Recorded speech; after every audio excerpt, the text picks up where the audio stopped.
This is Zero Jeff 30, right? Jazz, yeah. Hey, everybody. If you're looking for Jeff, he's over at offleasetime.com, my other podcast, which you can find on YouTube, Spotify, and Apple iTunes. Today, my guest is my niece, Jazz, and her story. Oh, hello.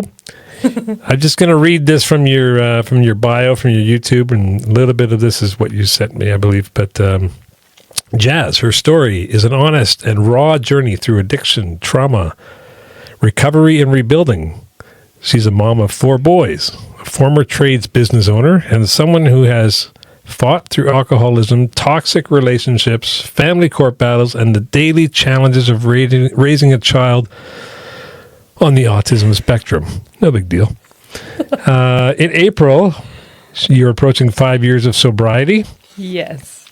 I'm going to ask you a few questions about that.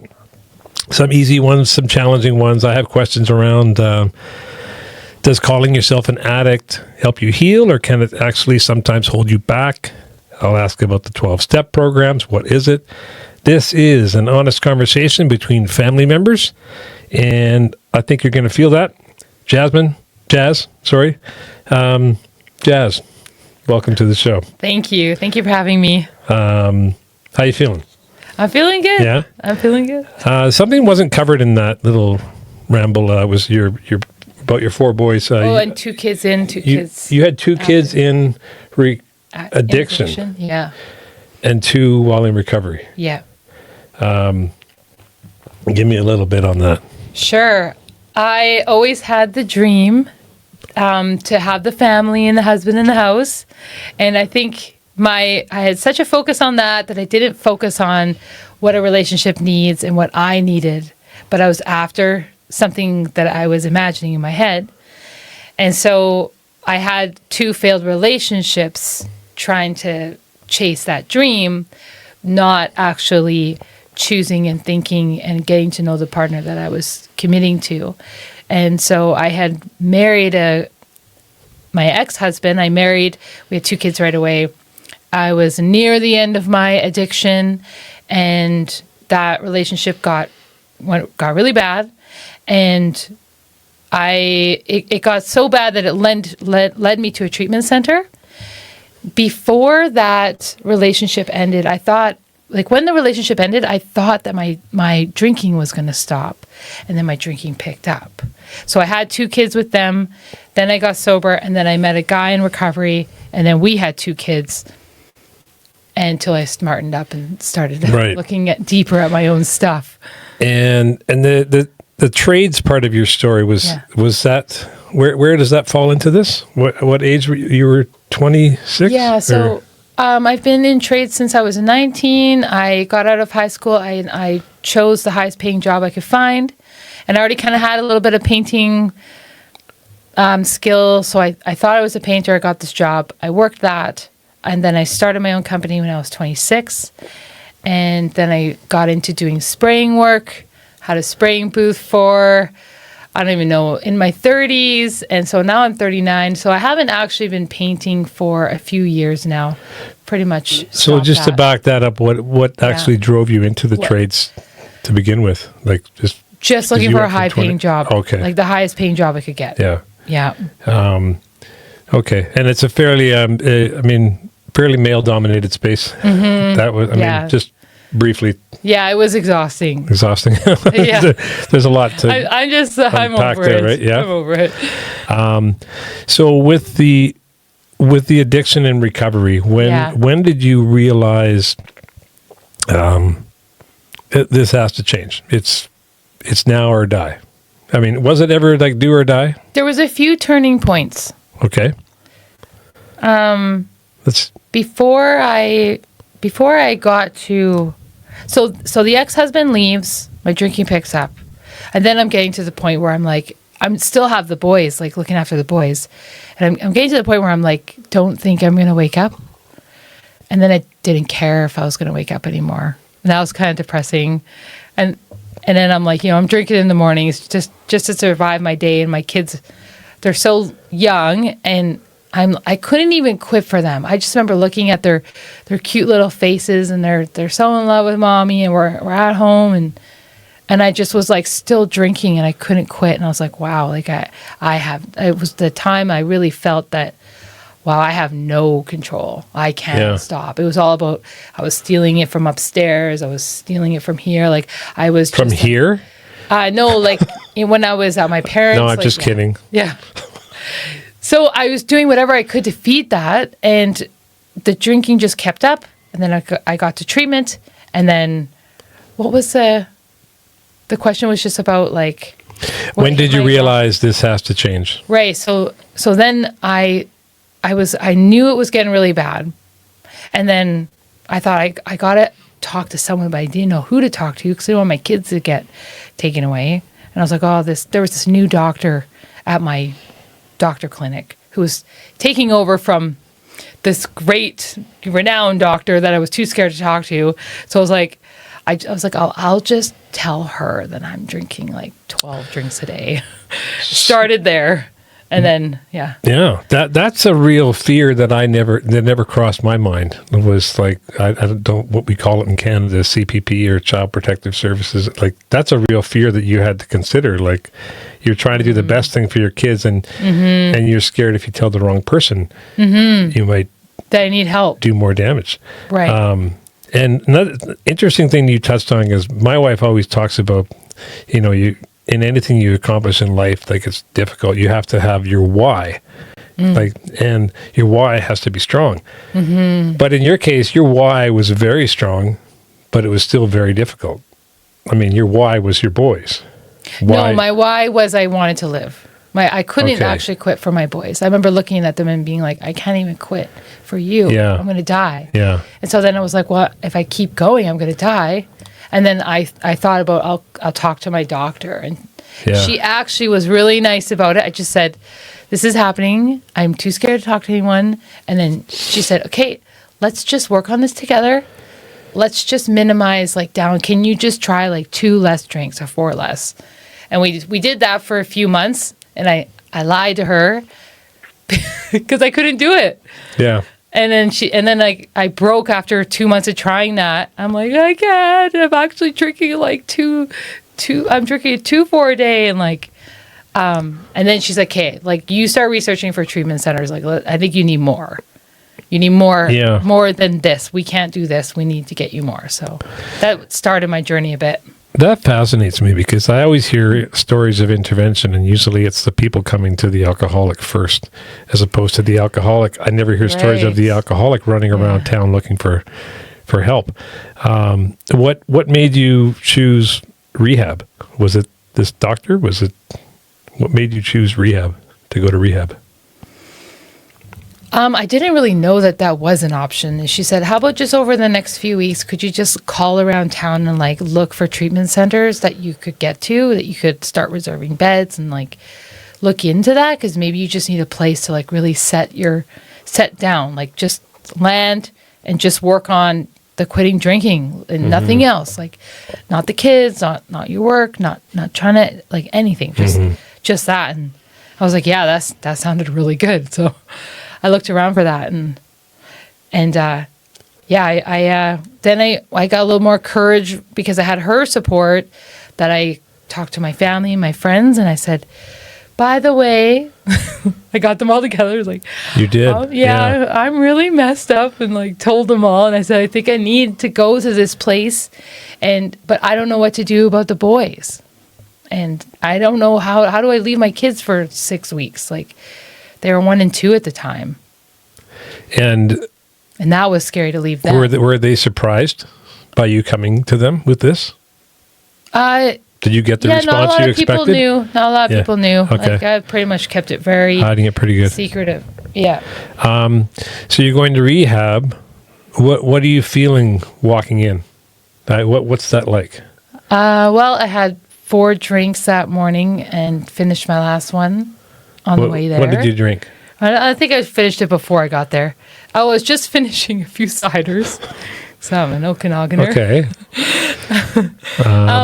So I finished those, and I'm crying and I'm sweaty, and then like, I get to the treatment center and I'm like, to my girlfriend, I'm like, oh, I gotta get out. I'm gonna puke. And like, you know, I got out, I puked, walked up to the front door, puked in the bushes some more. Because the fear was so strong that I was so scared to not drink again. Yeah. Mm-hmm. You were so scared to not drink again. Yeah. Yeah. Like the movies, like when you see something traumatic and people get sick. That was me at the treatment center. I just got sick. Yeah. Now I'm sure your fears turned more into what would happen if you did drink again. Or you probably don't have that fear because you don't have that. Don't have the desire. You don't have the, just talking off mic. I mean, I know that you don't seem to have that desire anymore. You have a stronger, what do you call it, dopamine hits by life. Like, as opposed to, what was the hardest part about rehab? Was it the being away from the boy? From my kids, and I'd get a phone call every 3 days, and my one son started to get mad at me after about 2 weeks, and he wouldn't like look at me anymore, and he'd say, "No, mommy." And then after I got back from treatment, he cried and ran away and ignored me. He was so hurt. Wow. So that was a little devastating. I almost left treatment a few times because of that. Because I see him and then he wouldn't talk to me and ignore me, and I was like, oh my God. That's a little salt in an open wound. Right? It's like, now they have no idea though. It's like, it's bizarre. It's almost a blessing that it happened when they were so young. Yeah. In a way. Yeah. Yeah. They don't really know why I don't drink. They don't even know that, like, do you know my dad? Like, they don't know that I was an alcoholic. They just have no idea. Do they have any sense of what alcohol even is? I mean, I sometimes say like those are. Well, tell them. They know I go to meetings, and then I always say, "Mommy doesn't drink." Okay. No, I don't like drinking. Mommy doesn't drink. I want them to know that I'm a person and a witness to that. I know somebody else that you know who, when she says she's going to meetings, she calls it book club. Aw. I want my kids to know I go to Alcoholics Anonymous and Codependents Anonymous. Just a little bit on the rehab. I mean, this is a very vague question, but what actually happens in rehab? Like, what does a day look like? I really liked rehab. Yeah. I mean, if it wasn't for my kids, and if I had more money, I would stay longer. Yeah? So it was Club Med? Yeah, it was, you have your own room and bathroom. It was the first time I basically started to take care of myself in a long time. Rehab was, they let me detox and chill out for like the weekend, probably 3 days. And they said, when you're ready, just come jump into meetings. We do 3 meetings a day. We did Zoom meetings. We went on outings. We did homework. We started learning the steps. I had access to trauma therapy that anytime I wanted, pretty much when I was there. It was just such a good experience, and like helped myself to the fridge and the pantry. So it just felt, and everyone there was so loving, and they were always saying, "We love you," and they would give hugs. And I think it just was like, I just needed all those things, and I didn't know I needed all that. Are you in touch with any of these people today? Or do you kind of lose those connections when you get, would they be good people to have in your life, or not necessarily good people to have in your life? Well, there's people that work the program, go to the program, or don't really do it, right? They just I'm talking about participants. Or the other people in the treatment center. Yeah, I know some of them are on my Facebook, and I mean, I had kids with one of them for rehab. Okay. So I don't recommend that. And then what? So you are. When did 5 years? Sorry, I was going to ask about the 5 years sobriety, but when did sobriety even feel possible? Like what day and treatment? I know you walked in and it feels impossible. Yeah. I walked in, I didn't want to say I was an alcoholic, and I didn't want to do the 12 steps, and I wanted to go on Netflix. And I go in there, and so I was already I was there for alcohol, but I wasn't wanting to quit alcohol. I just went there I was like, I'm just going to dry up. That's why I'm here. Mm-hmm. And then they're like, okay, like, just go to a meeting. Yeah. And so I'm there, and sorry, I lost my train of thought. What was I was asking you about? When did sobriety feel possible? Oh, right. Like at what point in the process? So I did a good step one when I was in the treatment center, and then I'd say maybe like 6 months after, I started thinking, like after seeing other people do it and me achieving it, after like 6 months of working it, and then I kind of thought like, this is better. This is good. I can do this. I don't want to go back, and then I started to embrace it more and more. Yeah. But it was really, it's so hard the first year. Like it was for me. I found it really hard. Yeah. Yeah. So now you're 5 years. Now I'm 5 years. What keeps you grounded now? I mean, what keeps you maybe not grounded, but on the path? Or is it a struggle to stay on the path? Or is it? I mean, I think you've expressed that it's not a struggle anymore. Like, yeah, it's not a struggle. Even if you're at a party, I don't know if we touched on this before, but if you're at a party and the drinks are flowing, you don't have a problem with that, do you? No. It's more of a problem when other people go, do you have a problem? Right. And I'm like, no, I don't have a problem. It's like I don't even see it. Yeah. Because I love my sobriety so much. It's given me so much. Yeah. Yeah. It's not, we shouldn't hide our drinks around No. you. No. Because I've had this discussion with people before, and like people say we should put all the drinks away because so-and-so's joining the party. It's like, well, if their recovery if they're not ready to go out, they shouldn't go out. Yes. Is my Yeah. hard knocks kind of feel about it. But and can I touch on that? Like, yeah. In my first few years, I didn't go around any family functions for years. Because you weren't ready. I didn't trust myself there. Yeah. At that time. And I think, and that's how it should be. I mean, I'm not an expert, but that's what I think it should be. Yeah. Yeah. I came out when I was ready and strong enough. And the reason I still have sobriety today is because I still do the things I did in the early recovery. Yeah. I haven't changed my program. I've just kept the program. Like some things have changed, but I've kept the program. That's why I have sobriety. Yeah. Yeah. I don't just like not drink and don't do anything else. Yeah. I go to my meetings, I talk to a sponsor. I have a good relationship with my higher power. I have healthier people in my life. I do so much more for myself and self-care. Like all that adds to my sobriety. So that's something I was going to ask you. What do people misunderstand about recovery? And maybe that's one thing. Maybe it's like the need to insulate you, or like be careful around you, or not be drinking in front of you, or hiding the drinks. Nobody needs to take care of me except for me. Yeah. They all just need to take care of themselves. And so there's a misunderstanding there. Do you encounter that misunderstanding? Do you come across people like that are trying to? You're at a party and they're all drinking. They try and protect you from. Do you encounter that, or am I creating a storyline here that does not exist? In my own experience, like I know there's some people in my life that don't drink around me, and I always say, "You guys, like drink. I don't care," and they still don't. So I just know that, like, people just feel too uncomfortable to do it. It doesn't matter. I don't think I can convince people that it doesn't bother me that do drink. Right. I think maybe it just makes other people feel weird. Yeah. Because it. You can. I have no problem believing it. And again, this other person I talk about. You know this person, but she always says that she's often regretted having a drink in her past, but she's never regretted not having a drink. Like she will have the odd one, but she's never regretted in the morning that she did not have that drink. Right. Compared to, she's got a million stories of regret when she did have that. Right. I get what you're saying. And that's a very easy, liberation, endorphin rush. Feeling good in the morning is an equal endorphin rush to feeling messed up like crazy in the evening. Like I think you can be drunk in the evening, or you can feel really great in the morning. You can't have both. Right. Choose one. Yeah. The morning feeling great is pretty appealing. Yeah. Because the nighttime one wears off. Yeah.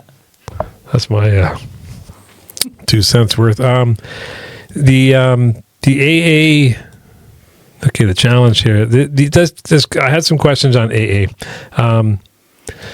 Does calling yourself, like, I want to ask this right, do labels keep people accountable or keep them stuck? Like, does calling yourself an alcoholic, does it help you or hurt you? Like, is it Is it a label that you're stuck with for life in a way that you don't want to be stuck with, or does it help or hold you back? I feel like if people are feeling weird about saying alcoholic, then there's an insecurity issue going on. Yeah.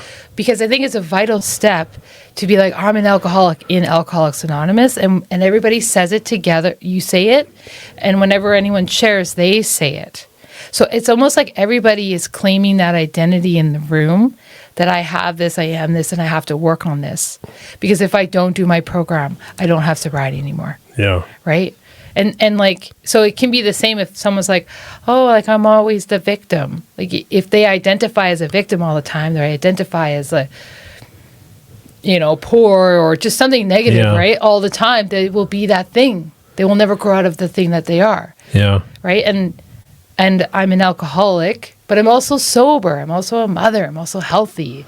Like I have a lot of identities that I stand behind. Yeah. Yeah. Alcoholism, like alcohol free, like gave me freedom. Like you know what I mean? Like I'm so grateful for everything I got from that program. Is addiction always a lifelong thing in your mind, or do you think people can outgrow it? Like I've known people with addictions who, I had a friend years ago, he's passed away now, but a long time ago actually, but when I met him, he had told me he hadn't had a drink in 20 years. And I was like, oh, and he said, oh, I'm an alcoholic. And I remember thinking, well, how do you know? How do you know you're still an alcoholic? That was 20 years ago since you've had a drink. And I wondered, like, is it a lifelong thing? Was it a situation in his life where he was at a stage in life where he couldn't just have one drink because he was, not in a good place in life. 20 years later, he owns his own home. He's all established. Maybe he can. But those are all material things. Right. Right. Yeah. In your mind, those are not connected. Like, I guess my question was, is an addiction always a lifelong thing? It's complex because they say that when you stop drinking, if you start drinking again, you go back to where you left off. So my rock bottom was pretty bad. Yeah. So I'm like, well, I can't risk that to go back to that, nor would I want to give up all the recovery that I've just done for the last 5 years. So to me, it's too much of a risk to go back.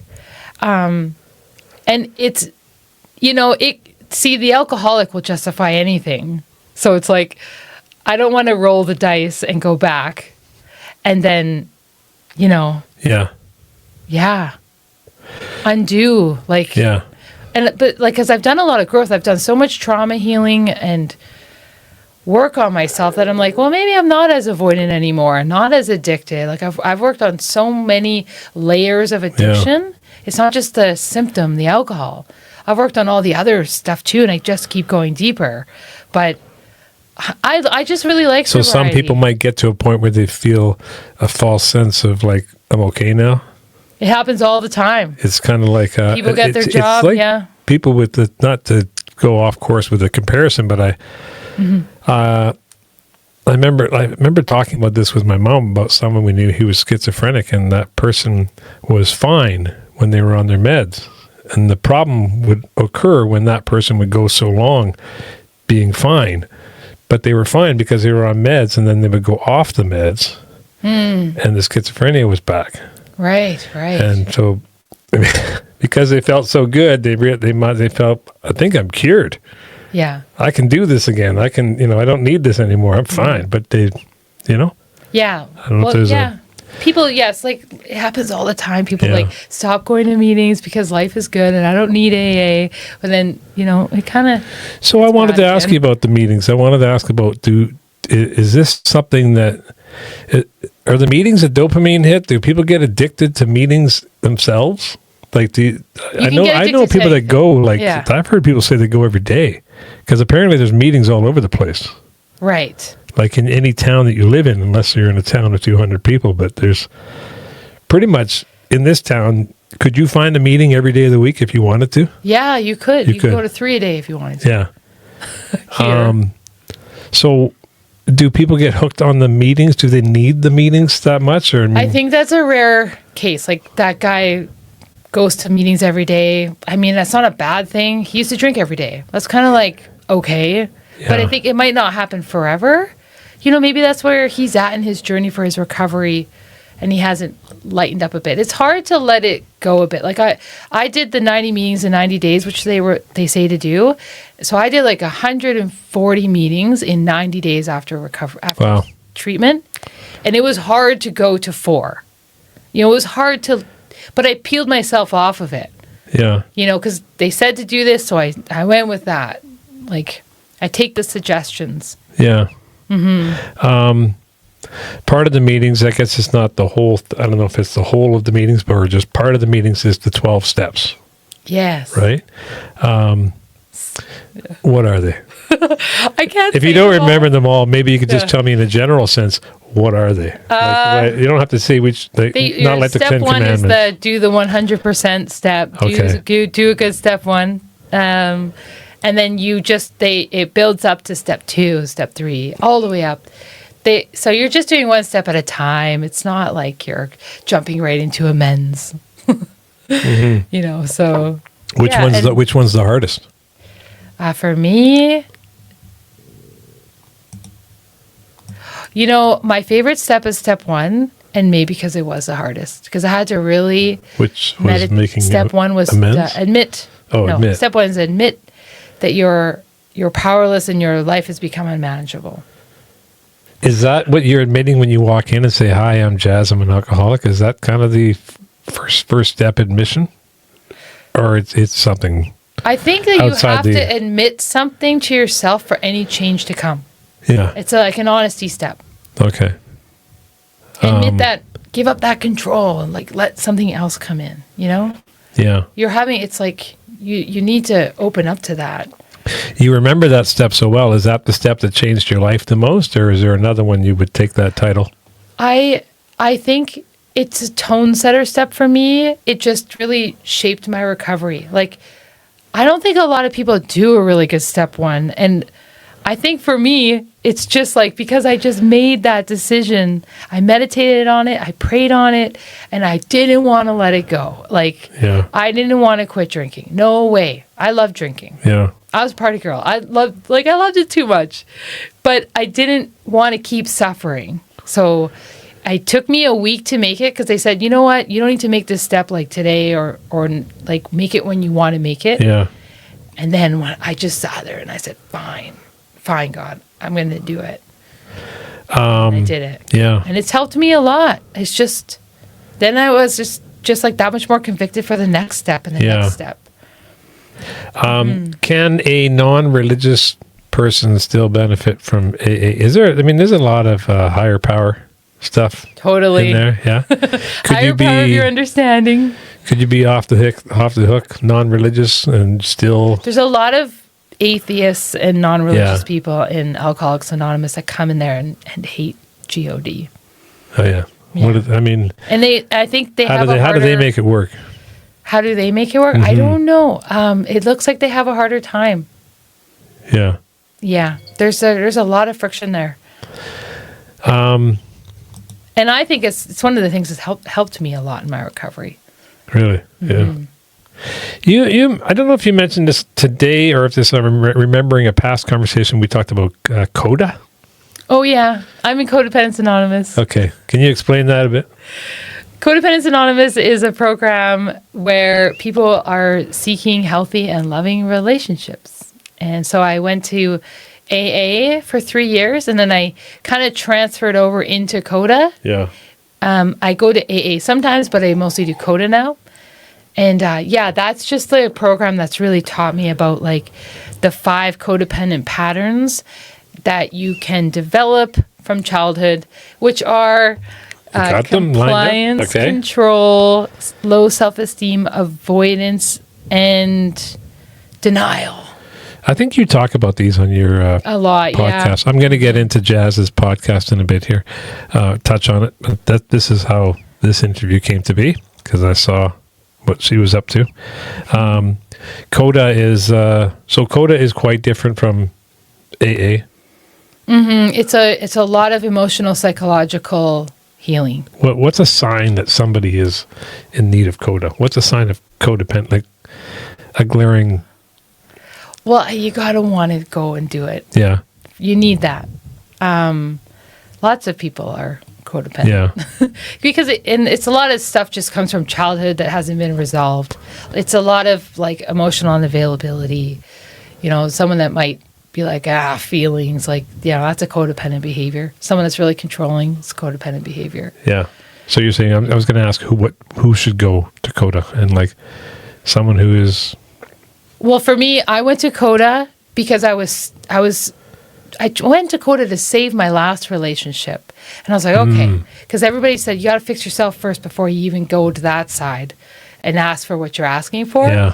And so I was like, I was out of myself. I was just a control freak, and I was in pain, and I went there, and then I actually kind of found myself, and then got stronger and realized I had all this internal work I had to do. And then, you know, I just kept working at my CODA, and then I kept trying with this person, and I mean, we just grew apart. I wanted them to come. It didn't happen that way. And, you know, now we're not together. Yeah. But I think I just wouldn't have found certain things about myself if it wasn't for that relationship and it wasn't for going to CODA. What's so if someone felt they needed, like, what's the first step for someone realizing this about themselves, that they need CODA? Like, are CODA meetings as readily available as AA meetings? They aren't. They're like a hidden. Because no one meeting. talks about. I mean, I never heard of it. I know, it's so weird. Too many letters. Yeah. Okay. It's like you can look for it online. Yeah. And you go to a meeting or two. You don't have to share. You don't have to say your name. You don't have to say you're codependent. You don't have to do nothing. You just have to go see if you like it. Sit down for 6 meetings. See if you think you're codependent. Yeah. You don't have to decide that day. No.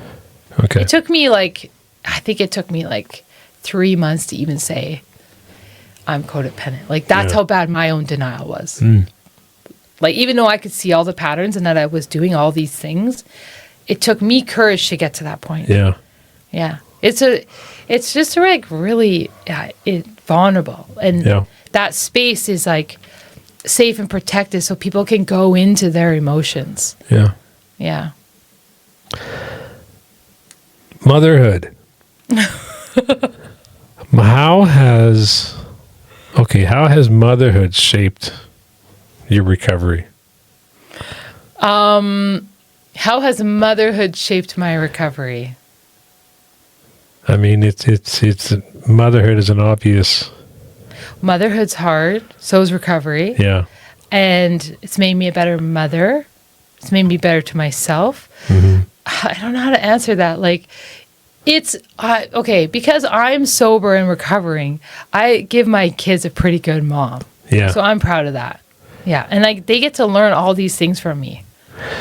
Well, we talked about having your why back in the day when you were in rehab, trying to get through it, or trying to get into rehab, and the why was there, but it wasn't.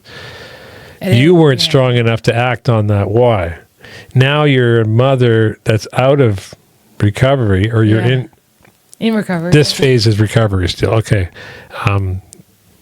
So yeah, now that you're in this stage of life, motherhood is your why is you're more able to act on it because you're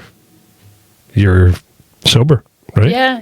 And you're not I believe it now. Yeah. Which is a step 2. Maybe that's the word I was looking for, is believing. Yeah. Yeah. Like, you don't believe it right away, right? Yeah. You just gotta admit that this is probably not working. Yeah. Then you come to believe. Like, and now it's like, well, the belief is way bigger than me now. It's just like part of me now.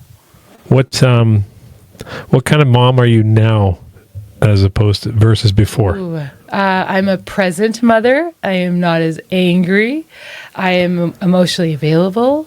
Not as angry. Were you angry while you were drinking, or were you angry because there was no drinks in the house? Or like, this is a generalized kind of but I mean, were you... I think I was, before... Or was it this phase in life that was just anger? I think before I got to treatment, I mean, there was so much stuff in me that I hadn't dealt with that I was angry. I was angry that my husband and me didn't work out. I was angry that I was a single mom. I was angry that I was restarting. Like, when that relationship ended, cut my phone off, cut my cards off. Everything was cut off. Like, I was devastated. So my kids had an angry mom for a long time. And then it didn't even take till like year 2 of sobriety where I actually started to chill out emotionally, like learn how to regulate. So it was bumpy for a bit. It was bumpy. Yeah. And dealing with the court stuff, like anger is like a top feeling for what's underneath, which is usually sadness, pain, and disappointment. And I've had a lot of that in my life. What do you hope that your children learn from your journey, and what have your kids taught you, like in all of this, and what do you hope that they take away from it? Like they will one day know all things. I know. But at a time of your choosing, I think it'll be at a time of your choosing, right? Yeah, I think I'll assess as maybe it'll just come up one day, and I'll share little bits as we go when they get older. Yeah. But I think they look up to me and respect me, and I think that's cool. Yeah. I feel honored by that. And what they teach me every day. Yeah. 4 boys teaches you so much. Well, they probably right now, from their whole life and not really seeing it when it was happening, right? Mm-hmm. They probably have a vision of you as always just being perfect in their eyes. As they get older and you tell them more, they'll probably have a vision of you being strong or like a hero. Like maybe not, like a hero doesn't always come out of perfection. No. And I don't think they think I'm perfect. They're pretty hard on me. Right. Well, mind you, like, I mean, I get you still got some teen years to come up, and as a father of a teenager, they don't make us feel perfect all the time. No doubt. So you got a little another patch to go there still. Yeah. So your podcast is, you started this thing how long ago?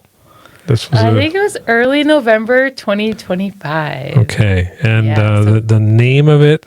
No Veil Recovery. No Veil Recovery. Yeah. Why start the podcast? What was the driving force behind that? I started the podcast because I noticed when I was in meetings, I wanted to keep sharing. And then I liked it. And then I noticed when I was out of meetings, I like talking about it even more and 2 people. But then I noticed that like not everybody wants to talk about recovery. And then I'm like, well, maybe I like talking about recovery. So I had this like honest moment with myself that I like that because I'm starting to listen to myself.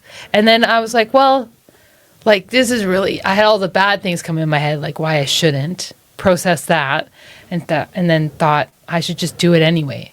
It's the thing I want to do. And everyone says, like, if you're scared of it, it's the thing you should be doing. And so I was like... Were you scared of it? I was so scared to start. Yeah. And I can't erase anything now because then my YouTube will think my channel's unstable. Yeah. So... if you erase things... If you delete, the algorithm doesn't like that. So... Okay. Interesting. On a technical note. What's the message you want people to hear through this podcast? I mean, are you hoping to reach people who are in the early stages of not knowing where to turn? I guess I'm trying to share the message, give hope, and I maybe to take the fear out of it. I think that people don't believe it's better, but you have to just try it first, and it's probably going to be better for you. Yeah. You know what I mean? Like, it's given me so much. Yeah. And it is possible. It is just so hard for a while that you just have to go through that. Mm-hmm. And then it's not like that all the time. Yeah. You know, it's almost like my recovery just gets stronger, freer, healthier, happier. That's what it feels like. As I get farther away from that last drink and that, terrible day, like... I pretty much was going to die that day on treatment, the day I went to treatment. Mm. I passed out in a bathtub, and then my girlfriend came down, and my head was under. So it was like I was just that close to dying. Yeah. Like I was just like, I knew it was coming, And I was like, I better do it so I don't leave my kids without a mother. And I do think I want to live. Yeah. Like it got to that point. And I don't think it always has to get that low for people. Unfortunately, that's how low it got for me to make a change. Is it a little bit self-therapeutic doing this, like talking about it, like online? It is part of one of the steps to share the message, to give back. So I like doing that. Yeah. I like service. I like people. Like I just like everything about recovery. I think you like it because you've got a lot of episodes. You put quite a few out, didn't you? Yeah, I think I have over 200. Yeah, it makes me think that you like it. Yeah, you like talking about it, which is that's a good recipe for success. Passion. It's the spirituality, right? It's not just like recovery. It's just that like I've noticed for me going into that inner world and the spirituality is just like endless. Yeah. I'm never bored. Yeah. Yeah. Okay, where are we at? We're running close to our time here. We got another little bit, but I've got a few rapid fire questions for you. Okay. Just put together. Some of them I want $1 million. Some of them you might find ridiculous. Would you like $1 million? Yeah. Big myth. Jazz wants $1 million. Biggest myth about, you don't have to answer them rapid. I'm just going to fire them and then see where you go with this. Biggest myth about addiction. Biggest myth about addiction? Yeah. That you don't need the program to get sober. Okay. You don't think that some people might just be, like I said, not to challenge that, but some people might say like, I thought I was an alcoholic because I was drinking every day, but in that time I was also losing my home and my wife and my dog and everybody was, and then is it possible that, but you believe that? Well, you can just quit drinking and not have a spiritual program and not have the gifts, not have the recovery, like the inner stuff. But then you're just like this person that's not drinking, that hasn't dealt with all that stuff, and then you don't have all the gifts from the recovery. What did you call them? Gifts? Gifts. Oh, okay. Yeah. Interesting. Yeah. Okay. Good answer. Biggest myth about AA? I don't know. People say it's a cult. Really? I haven't heard that one. Oh. You've heard that. I've heard that around, yeah. But it's like, well, there's God and spirituality in it. I don't know why there's no one person that leads it all. Right. Maybe they're referring to something we touched on earlier when I asked you if the AA meetings were addictive in themselves. I mean, if you do too much service and too much, any kind of imbalance is too much. Yeah. Right? Okay. It can be like an addiction. You shouldn't do too much of anything. Yeah.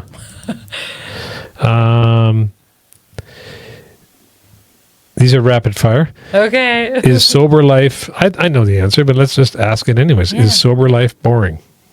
No. No. I think it's more exciting. What do people get wrong about recovery? What's misconceptions? That they don't need it. Yeah. That it's not good. I think people write it off. Yeah. Mm-hmm. Advice to someone who's struggling right now. Get in the room. Get in the room. Get in the room. Yeah. Yeah. And they get in the room. Start. Just start. Yeah. That's a good one. That's kind of like something I always talk about, how sometimes when I go to this gym, I know a lot of people at the gym, and we joke about how, like, you have to drag yourself to the gym some days. Right. But you say, well, at least I'm in the building. Yeah. Whatever I do in this building is better than if I was still laying in bed at home. Yeah. Yeah. Like, fill a seat. Just go in and fill a seat. That's what I did. Yeah, that's good. You don't have to talk and share. Just start going. Just start going. What would you tell your younger self? I don't know how many years back you would go for this question to be. Oh yeah, you asked me 10 years last time. Was it 10? Okay, but you picked the amount of years. Like, pick a point. You got your time machine. You set the dial. What would you tell your younger self? Get Caleb, Heart to heart talk. Yeah, that it is possible. I used to tell myself I'm never quitting drinking. I'm not being that person. You did say that. Yeah, I would say Yeah. it to myself all the time. I was like, I'm never giving this up. I'm not doing that. No. And so I'm sometimes I hear myself on my show and I cannot even believe that I'm that person now that loves being sober, loves recovery, is appreciative of my life today, has so many like healthy connections and stuff. Like I'm beside myself. Like I would have never thought I was going to be sober ever. Never wanted to be. No. Yeah. Yeah. So if you told me 10 years ago, like, yeah, one day you're going to be sober and have a recovery chat, I'd be like, yeah, right. I'm going to the bar to hang out with dudes. There's probably a lot of people out there that feel like they're too far gone to even like approach any of this. Like, Right. what would you say? Yeah, I need to say no. People come in there of all ages. Yeah. If anything, we're getting more and more younger people, which is what we like to see. So that's been a newer thing. We're going to cap, huh? Yeah, sorry, go ahead. Is there anything you'd like to add to all this? I'm just very thankful I'm glad you had me on here. Yeah. So thank you. What would you, I have my last question. What was that? I had a question down here. If alcohol walked into the room right now, what would you say? Hello. Hello and goodbye. It's just like not important anymore. Yeah. I don't know. It's just, Yeah. Last thing. Yeah. Tell us just remind us again where people can hear more of you, where they can hear more jazz. I think No Veil Recovery or All That Jazz. No Veil Recovery. It's like, all that jazz. I liked All That Jazz. I know. I'm trying this out though. Jazz, thanks for coming. We'll do this again. Sounds good. That's our time. Thank you.